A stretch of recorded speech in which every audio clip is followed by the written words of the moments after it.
onde eu posso ensinar e aprender. A palavra da sabedoria é a nossa EBD. Deus é o nosso diretor, o Espírito Santo nosso professor. A Bíblia é a cartilha que ensina o caminho, a verdade e a vida. Deus é o nosso diretor, o Espírito Santo nosso professor. A Bíblia é a cartilha que ensina o caminho, a verdade e a vida. Olá, bom dia a todos.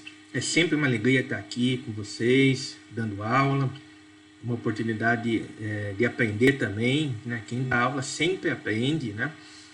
E a gente está vendo uma revista muito legal, muito interessante, né? São estudos feitos a partir do livro de Jó, Salmos, Provérbios, Eclesiastes e Cantares, né? E nós estivemos vendo nas primeiras 5 aulas estudos baseados no livro de Jó, né? Quem pode acompanhar pode perceber como as lições são muito preciosas, né? Como elas abordam de forma profunda questões da vida de Jó, né? E são relevantes para a nossa vida. A partir de hoje, nós vamos estar vendo alguns estudos no livro dos Salmos, né? Então, a lição de hoje é a lição de número 6. O tema é Repeat a Playlist, de volta aos Salmos, né? E é uma lição muito interessante que nos ajuda a ter um panorama geral do propósito do livro dos Salmos. Para a gente iniciar primeiro, vamos estar lendo o texto base da nossa lição, que é justamente o Salmo de número 1, o primeiro Salmo. E diz assim o texto, né? Um salmo bem conhecido, né? Ele diz assim: bem-aventurado o homem que não anda no conselho dos ímpios, não se detém no caminho dos pecadores, nem se assenta na roda dos escarnecedores. Antes, o seu prazer está na lei do Senhor, e na sua lei medita de dia e de noite. Ele é como a árvore plantada junto à corrente de águas, que, no devido tempo, dá o seu fruto, e cuja folhagem não murcha, e tudo quanto ele faz será bem sucedido. Os ímpios não são assim. São, porém, como a palha que o vento dispersa. Por isso, os perversos não prevalecerão no juízo, nem os pecadores na congregação dos justos. Pois o Senhor conhece o caminho dos justos, mas o caminho dos ímpios perecerá. Bom, como objetivos, né, da lição de hoje, nós temos esses 3. O primeiro é saber o propósito do livro dos Salmos, né, a partir do estudo, né, da leitura e estudo do próprio Salmo de número 1. Né. Quer dizer, se você for estudar qualquer livro da Bíblia, todo e qualquer livro da Bíblia sempre tem um tema central, né, sempre tem uma ideia central, um propósito. Né. E o livro dos Salmos não é diferente. Né. Quando a gente lê os 150 Salmos, a gente vê que vários escritores participaram da confecção do livro. Nós temos salmos de Davi, salmos de Asaf, salmos dos filhos de Coré, o Salmo 90, que é o salmo escrito por Moisés, né? E fazendo uma leitura assim meio que despretensiosa, dá a impressão para a gente que os salmos foram juntados ali num livro próprio, chamado Livro dos Salmos, né? Cada um dos textos foi juntado, e à primeira vista parece não haver nenhuma ligação ou nenhum tema central nesses livros, né? E a gente vai ver que, na verdade, existe sim, né? Assim como todos os outros livros da Bíblia, em que há um tema central, um propósito, os livros dos Salmos também apresentam um propósito. Também a gente entender, a partir do estudo do Salmo 1, o desejo de uma vida feliz e santa. Né? A gente vai ver que os Salmos apontam, né, o Salmo 1, né, aponta para essa ideia de uma vida feliz e fundamentada na santidade. E também avaliar qual a sua relação com as Escrituras. Isso vai ficar muito claro para a gente, esse objetivo, no decorrer do nosso estudo. Né? Bom, primeiro ponto é a gente entender o contexto, né, do livro dos Salmos. Né? Quando a gente fala dos Salmos, a gente está falando de uma espécie de um inário do povo de Deus no Antigo Testamento. Né? Então, eram textos que eram utilizados pelo povo de Israel na hora do louvor. Os salmos são letras de músicas, né, que eram compostas. Né? É interessante que a maior parte, né, dos escritores, dos salmistas, eram músicos. Né? Nós temos os salmos de Davi. Davi era conhecido por ser um exímio arpista. Né? A gente tem os salmos de Asaf, os salmos dos filhos de Coré, que eram músicos também. Então, os salmos tinham esse propósito, né, de servir para que o povo louvasse, né, e adorasse. Né? E o livro dos Salmos ele tem um propósito geral, né, e tem uma mensagem central também. Ou seja, não são textos que são desconexos, que não têm nenhum propósito e nenhuma mensagem fundamental ou básica. Né?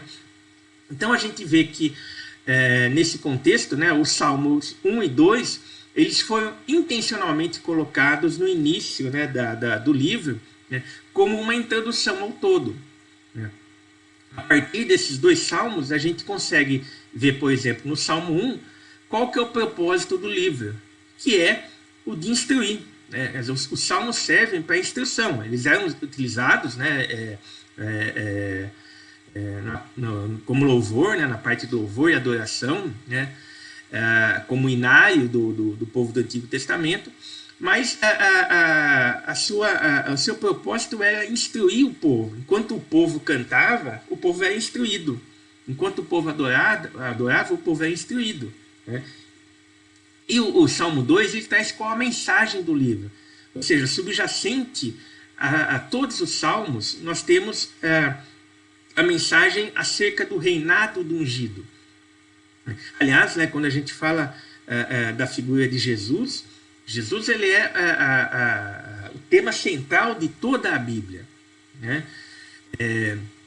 Quando a gente lê lá desde o Gênesis até o Apocalipse, passando por cada livro da Bíblia, a gente tem que conseguir visualizar a figura de Jesus ali subjacente em cada texto. Né? Alguns textos, obviamente, trazem de forma mais explícita. Né? Quando a gente pega os evangelhos ali que tratam da história de Jesus, fica claro que são livros que falam sobre ungido, o Cristo. Né? A palavra Cristo quer dizer ungido, Messias quer dizer ungido. Né? Só que todos os outros textos também falam, né, da figura de Jesus. E os salmos não fogem a essa regra. Né? Quer dizer, a mensagem básica, fundamental, subjacente ali do livro é sobre o reinado do ungido. E o Salmo 1, que é o que nos interessa hoje, ele traz esse propósito de mostrar esse propósito que é a instrução, né, o papel dos salmos como instrução, e ele começa mostrando o que é a vida do bem-aventurado, né, do feliz, né, aquele que é feliz, em contraposição com a vida do ímpio. Né. E ele começa justamente com essa palavra bem-aventurado. Né. Bem-aventurado significa feliz, ou no contexto dos salmos, né, aquele que é verdadeiramente feliz. Né. E a felicidade ela pode ter... a gente pode analisar a felicidade a partir de uma ótica humana, né? E a felicidade humana não se confunde com a verdadeira felicidade. Né? Por quê? O bem-aventurado aqui do Salmo 1 é aquele que é o objeto do favor e da graça especiais de Deus. Né? Quer dizer, a gente não está falando de uma felicidade passageira, fugaz, mundana, né? Baseada em projetos humanos, mas numa felicidade que tem como ponto de partida, né, como fundamento o próprio Deus. Quer dizer, o que faz com que esse bem-aventurado do Salmo seja diferente do ímpio é justamente esse ponto de partida, né, que é o próprio Deus. Então, o feliz aqui é aquele que é objeto do favor e da graça de Deus. Quem é esse bem-aventurado? Quem é esse verdadeiramente feliz? Né? O Salmo diz que é aquele que não anda, que não se detém e que não se assenta. Né? Nós vemos aqui 3 verbos citados, onde, de certo modo, há uma progressão, né, do menor até o maior compromisso. Né? Quer dizer, não basta ele simplesmente não andar, né, ou ele se deter ou parar, né, essa é a ideia. Né? Ele também não se assenta. Então, em cada um desses verbos, nós vemos que o bem-aventurado, o verdadeiramente feliz, né, ele não apenas não anda, né, mas ele não para e, sobretudo, ele não se assenta. Né? Mas em relação ao quê? Né? Nós temos aqui que o Salmo diz que aquele que é bem-aventurado, né, ele não anda no conselho dos ímpios, né? Ele não ele não se detém, né, no caminho dos pecadores, ele nem se assenta na roda dos escarnecedores. Né? O que significa isso? Né? Essas 3 palavras, conselho, caminho e roda, aqui no contexto do Salmo. Né? A ideia é que o justo ele não segue o conselho dos ímpios e nem adota um comportamento ou uma cosmovisão própria do ímpio. Né? Quer dizer, o que move o motor da vida do cristão é algo superior àquilo que qualquer ser humano ou qualquer projeto humano possa colocar. A gente vê, infelizmente, muitos evangélicos ou autodenominados cristãos seguindo conselhos e ideias e cosmovisão de pessoas humanas, né? Muitas vezes em detrimento daquilo que o próprio Deus diz como nós devemos andar. Né? Aqui o bem-aventurado do Salmo, né, ele não segue ideologias ou ideias morais dos ímpios. Aqui não seguir o conselho dos ímpios não significa que a gente não possa ouvir pessoas que não são cristãs em certos assuntos. Né? Vou pegar um exemplo simples. Né?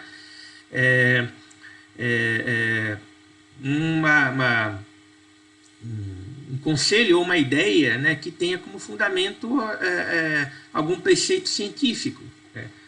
Então, na escola, você ouvir um conselho ou uma ideia, né, uma indicação de um professor com base em alguma disciplina, não significa que você está seguindo o conselho dos ímpios. Não é nesse sentido que o salmista está colocando. Né?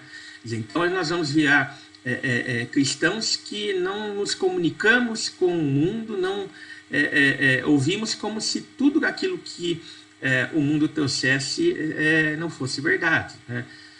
E esse é um equívoco. Por quê? E aqui eu cito uma frase de Santo Agostinho que diz que toda a verdade é verdade de Deus. Né? Há verdades naturais, verdades materiais, né, que tem como fonte, né, o próprio Deus, e que são verdades, portanto, do próprio Deus. Né?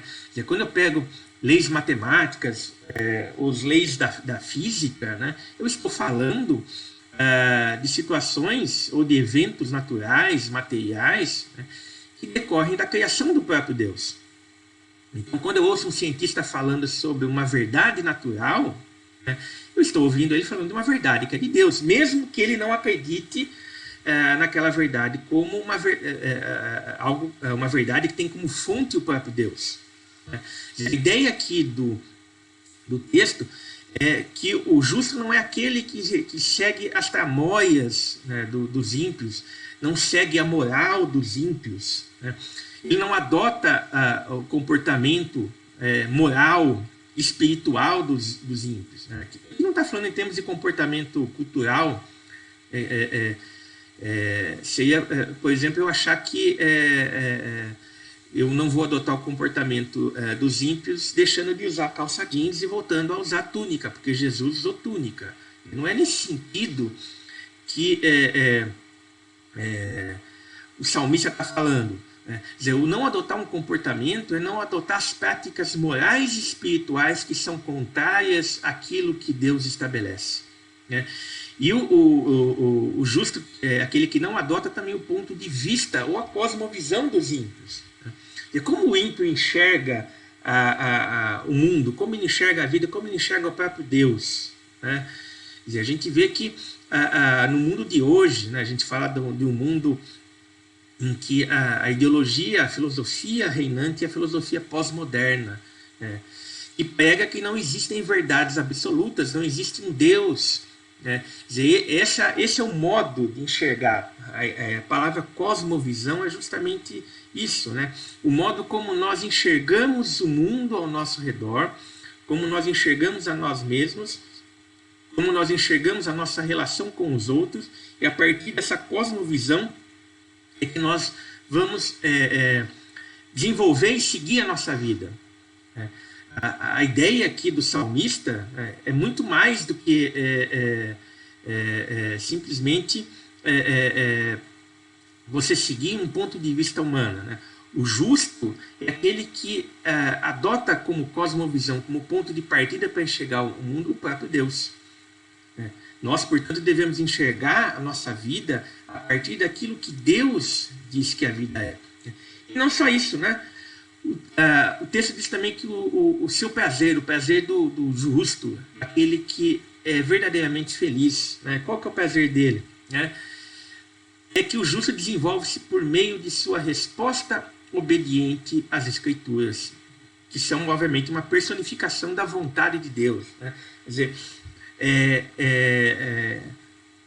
ter uma postura obediente àquilo que a Bíblia fala, né? É algo que dá prazer ao justo, diferentemente daquilo que ocorre com o ímpio. Né? O ímpio ele tem prazer em viver a vida de acordo com a sua própria vontade e não de acordo com a vontade de Deus. E o justo, aquele que é bem-aventurado, ele também medita na Bíblia. É interessante porque isso nos mostra que simplesmente ler a Bíblia não tem significado algum. Aliás, ler a Bíblia e não compreender, ou não se esforçar, não buscar entender a Bíblia, é pura perda de tempo. Né? Quer dizer, o que o salmista está falando aqui é que nós devemos não apenas fazer uma leitura ritualística da Bíblia, não estou falando que a gente não tenha que ler, não é isso. Né? Mas quando a gente faz aquela leitura mecânica, ritualística, em que a gente simplesmente repete sons sem compreender o que a gente está falando, né? Como Voltaire disse, né? A arte de falar sem compreender, a gente não está cumprindo, não está sendo esse bem-aventurado que o salmista diz, porque o salmista ele pensa, né? Ele raciocina, ele usa da razão que Deus colocou na vida dele, né? Para entender as palavras da Bíblia e entender como elas se aplicam à sua vida e também às circunstâncias ao redor dele. Meditar, portanto, é trazer não só à mente, mas também ao coração aquilo que a Bíblia nos fala. Né? É lógico que meditar nesse sentido, né, que não é um ato puramente religioso, mágico, né, mas é um ato que nos leva a nos confrontar com aquilo que a Bíblia fala sobre nós e sobre o Deus a quem nós adoramos. Isso promove mudança na nossa vida. Né? Quando nós meditamos na palavra, nós somos transformados por aquilo que ela fala sobre nós, sobre quem nós somos e quem nós podemos ser em Jesus Cristo. Esse é o justo, esse é o bem-aventurado. Né? Ele não apenas lê de forma ritualística e mecânica a Bíblia, mas ele medita sobre ela. Né? E esse bem-aventurado ele é como uma árvore. Né? Por quê? Ele vai florescer porque ele tem a água da vida perto dela. Né? Então, é alguém que busca caminhar com esse Deus no dia a dia. Deus faz parte da sua realidade, do seu cotidiano. Né? É em Deus que ele busca o seu alimento. E é por isso que ele é uma árvore firme no solo, ao lado das correntes de água e que produz fruto. Né? O bem-aventurado é aquele que frutifica, que tem a sua vida, que frutifica para si e para os outros, aqueles que estão ao redor. Né? É aquele que se comporta e passa a ser uma bênção para o mundo onde ele vive. Né? E quem são os ímpios? Né? Os ímpios, o texto fala que eles não são assim. Né? O que significa isso? Né? Eles não são como os justos, ou seja, eles são justamente o oposto do que são os justos. Tudo aquilo que nós vimos até agora, e quem são os bem-aventurados, os ímpios são totalmente contrários. Enquanto os bem-aventurados são como árvore, os ímpios são como a palha, né, que é levada de um lado ou outro pelos ventos das ideologias, das ideias, dos modismos da vida, né, diferentemente dos justos, né, que são árvores firmes, que frutificam e são bênção para o mundo. Diferentemente dos justos, né, dos bem-aventurados, né, que são justificados não pelos seus méritos, mas pela obra salvadora de Jesus Cristo, os ímpios não vão prevalecer no dia do julgamento. Eles serão condenados. Né? Por quê? Porque eles vão estar apoiados na própria justiça, né, que a Bíblia fala que é um trapo de imundícia. E esses ímpios também os seus caminhos não vão prevalecer, vão perecer. Né? Diferentemente dos bem-aventurados, né, cujos projetos são abençoados por Deus e, portanto, são projetos que têm o gosto e o cheiro da eternidade, né, os ímpios são aqueles cujos caminhos vão perecer, porque são baseados em projetos e ideias humanas. Né. Sartre, o filósofo existencialista, afirmou que nós somos os nossos próprios projetos. Mas o próprio Sartre também afirma que a morte ela tem a força de colocar fim a qualquer projeto humano. Né? Porque os projetos humanos eles são fugazes, são passageiros, né? Não têm eternidade. Né? Então, os ímpios são aqueles cujos caminhos vão perecer. Bom, então como alcançar a felicidade? Né? E aí a gente tem que a felicidade, ela só é alcançada, segundo o salmista, na busca de uma santidade na vida. Quer dizer, quando a gente lê o Salmo número 1, que a gente vê que o salmista está falando que uma vida santa, de acordo com o livro dos Salmos, resulta em uma vida feliz. Quer dizer, a verdadeira felicidade somente é bem-aventurado aquele que vive uma vida santa. Sem santidade, nós não temos felicidade. Nós podemos ter momentos felizes, momentos de alegria que são passageiros, mas a felicidade que permanece, aquela felicidade eterna, ela só é possível quando nós vivemos uma vida de santidade. Então, vida santa é uma vida vivida de acordo com as instruções de Deus. Por isso que o Salmo 1 vai estabelecer esse propósito de todos os salmos de ser um livro de instruções. Né? Como eu posso viver uma vida feliz? Né? Primeiro, buscando uma vida de santidade. E como eu posso ter uma vida santa? Né? É vivendo de acordo com as instruções que os salmos trazem. Né? Então, a felicidade resulta em nos deleitarmos na instrução de Deus e meditarmos nela. E aí, o Salmo 119:1 nos traz: bem-aventurados os irrepreensíveis no seu caminho, que andam na lei do Senhor. Quer dizer, essa felicidade só é possível quando nós buscamos andar na lei do Senhor, buscamos a instrução que Ele nos dá através da sua palavra. Salmo 94:12 diz: bem-aventurado o homem, Senhor, a quem tu repreendes, a quem ensinas a tua lei. Ou seja, aquele a quem Deus ensina os seus próprios preceitos, esse é o homem verdadeiramente feliz. Porque é o homem que consegue buscar, através do aprendizado que o próprio Deus nos traz na sua lei, buscar uma vida de santidade. Então, aqueles que são verdadeiramente felizes estudam e meditam na instrução de Deus. E aí, Josué 1,8 traz, embora falando sobre a lei de Moisés, né, o princípio aqui ele se aplica a toda a palavra. Né? Ele diz: não cesses de falar deste livro da lei. Quer dizer, a Bíblia tem que ser algo que nós devemos ter prazer em falar dela.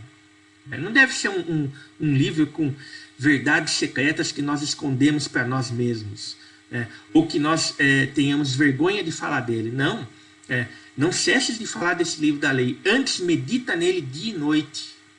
A Bíblia tem que ser uma realidade na nossa vida, em cada momento da nossa vida. Lembra que meditar é trazer à mente e ao coração aquilo que a Bíblia nos fala a respeito de nós e a respeito daquilo que Cristo fez por nós. E o texto continua, né? Medita nele de dia e noite para que tenhas cuidado de fazer segundo tudo quanto nele está escrito. Então farás prosperar o teu caminho e serás bem-sucedido. Quer dizer, sem eu buscar meditar na palavra, sem eu entender a palavra, né? Sem eu ter prazer em ler, em estudar a palavra, né? Eu não vou fazer prosperar o meu caminho e eu não vou ser bem-sucedido. Salmo 42,8 diz: agrada-me fazer a tua vontade, ó Deus meu, dentro do meu coração está a tua lei. Quer dizer, fazer a vontade de Deus é trazer ao coração a lei dele, é trazer à mente aquilo que ele coloca, aquilo que ele nos fala, aquilo que ele nos ensina. Salmo 119:77 diz: baixem sobre mim as tuas misericórdias, para que eu viva, pois na tua lei está o meu prazer. Quer dizer, seguir a lei de Deus não é algo pesaroso para aquele bem-aventurado do Salmo. Pelo contrário, viver a lei, buscar a lei de Deus é algo que é prazeroso para o bem-aventurado do Salmo 1. E para terminar, 2 Timóteo 3, 14 e 17, um texto bem conhecido também, ele diz o seguinte: tu, porém, permanece naquilo que aprendeste e de que foste inteirado, sabendo de quem o aprendeste e que desde a infância sabes as sagradas letras, que podem tornar-te sábio para a salvação pela fé em Cristo Jesus. Quer dizer, buscar aprender a palavra, meditar na palavra, como diz o texto, é se tornar sábio para a salvação pela fé em Cristo Jesus.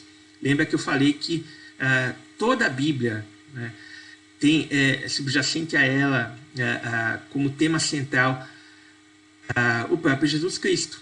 Tudo aponta para Jesus. E toda vez que nós estudamos a palavra, que nós buscamos entender a palavra, nós estamos nos tornando sábios para a salvação pela fé em Cristo Jesus. E aí o Paulo continua falando ao seu discípulo Timóteo: toda a escritura é inspirada por Deus e útil para o ensino, para a repreensão, para a correção, para a educação na justiça, a fim de que o homem de Deus seja perfeito e perfeitamente habilitado para toda a boa obra. E Deus, portanto, nos ajude, essa é a minha oração, nos ajude a entender a sua palavra e a buscar a santidade que Ele espera de nós através do estudo da palavra dele.